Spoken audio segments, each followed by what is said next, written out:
ವಿಧಿ ಬರಹವನ್ನು ತಪ್ಪಿಸಲು ಯಾರಿಂದಲೂ ಸಾಧ್ಯವಿಲ್ಲ. ಒಮ್ಮೆ ಕೈಲಾಸದಲ್ಲಿ ಒಂದು ಸಭೆ ಸೇರಿತ್ತು. ಆ ಸಭೆಗೆ ದೇವಾನುದೇವತೆಗಳು ಸೇರಿದರು. ಯಮದೇವ ತನ್ನ ವಾಹನ ಕೋಣದ ಮೇಲೆ ಸಭೆಗೆ ಬಂದನು. ಸಭಾಭವನದ ಒಳಗೆ ಹೋಗುವ ಮೊದಲು ಕೋಣವನ್ನು ಒಂದೆಡೆ ನಿಲ್ಲಿಸಿ ಇಳಿದು ಆ ಕಡೆ ಈ ಕಡೆ ನೋಡಿದ. ಒಂದು ಮರದ ಮೇಲೆ ಪುಟ್ಟ ಗುಬ್ಬಚ್ಚಿಯೊಂದು ಕುಳಿತಿತ್ತು. ಯಮ ಅದರ ಕಡೆ ದೃಷ್ಟಿ ಇಟ್ಟು ಕ್ಷಣ ನೋಡಿ ಸಭಾಭವನದ ಒಳಗೆ ಹೋದನು. ಗುಬ್ಬಿಗೆ ಭಯವಾಯಿತು. ಯಮದೇವ ಯಾಕೆ ತನ್ನ ಮೇಲೆ ದೃಷ್ಟಿ ಬೀರಿದ? ಇನ್ನು ತನ್ನ ಕತೆ ಮುಗಿಯಿತು. ತನ್ನ ಸಾವು ಹತ್ತಿರ ಬಂದಿದೆ ಎಂದುಕೊಂಡ ಗುಬ್ಬಿ ಹೆದರಿಕೆಯಿಂದ ನಡುಗುತ್ತಿತ್ತು.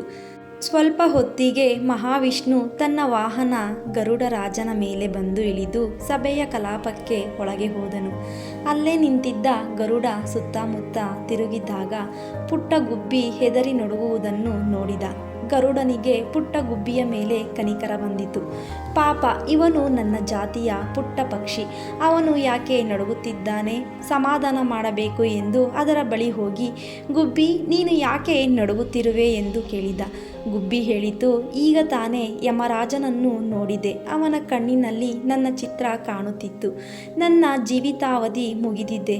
ಯಮ ನನ್ನನ್ನು ಕರೆದೊಯ್ಯಲು ಬಂದಿದ್ದಾನೆ. ನನಗೆ ತುಂಬ ಭಯವಾಗಿದೆ ಎಂದಿತು. ಗರುಡ ಅದನ್ನು ಸಮಾಧಾನಪಡಿಸಿ, ನೀನು ಹೆದರಬೇಡ.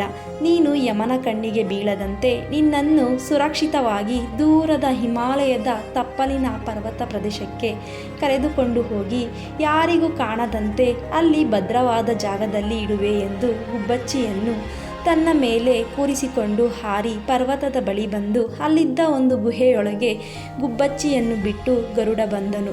ಇಷ್ಟು ಸಮಯ ಆಗುವುದರೊಳಗೆ ಒಳಗೆ ಸಭೆ ಮುಗಿದಿತ್ತು.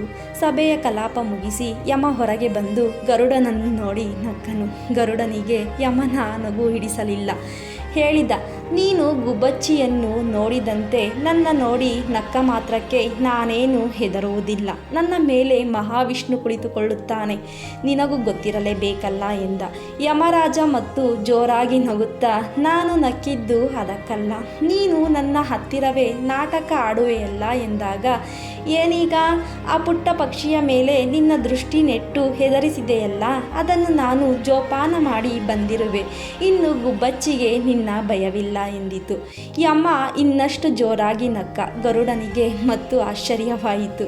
ಯಮ ಹೇಳಿದ, ನಾನು ಆ ಗುಬ್ಬಿಯನ್ನು ಮೊದಲು ನೋಡಿದಾಗ ನನಗನಿಸಿತು, ಇದಕ್ಕೆ ಸಾವು ಇನ್ನು ಸ್ವಲ್ಪ ಹೊತ್ತಿಗೆ ಬರುವುದು. ಅದು ಸಹ ಹಿಮಾಲಯ ಪರ್ವತದ ಗುಹೆಯೊಳಗೆ ಒಂದು ಹಾವಿನ ಬಾಯಲ್ಲಿ ಎಂದು ಲಿಖಿತವಿತ್ತು ಎಂಬುದನ್ನು ತಿಳಿದು ಆಶ್ಚರ್ಯವಾಯಿತು. ಈ ಪುಟ್ಟ ಗುಬ್ಬಿ ಹಿಮಾಲಯ ಪರ್ವತಕ್ಕೆ ಇಷ್ಟೇ ಸಮಯದಲ್ಲಿ ಹೋಗುವುದು ಹೇಗೆ? ಅದರ ಸಾವು ಅದರಲ್ಲಿರುವ ಹಾವಿನ ಬಾಯಲ್ಲಿ ಎಂದರೇನು ಎಂದು ನನಗೆ ಆಶ್ಚರ್ಯವಾಗಿತ್ತು.